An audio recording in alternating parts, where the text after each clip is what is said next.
நல்லதே நடக்கும்.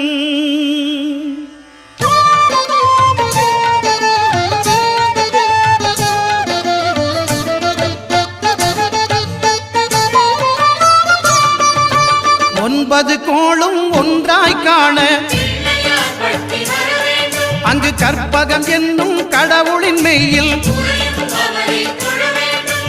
9 கோளும் ஒன்றாய் காண அங்கு கற்பகம் என்னும் கடவுளின் மெய்யில்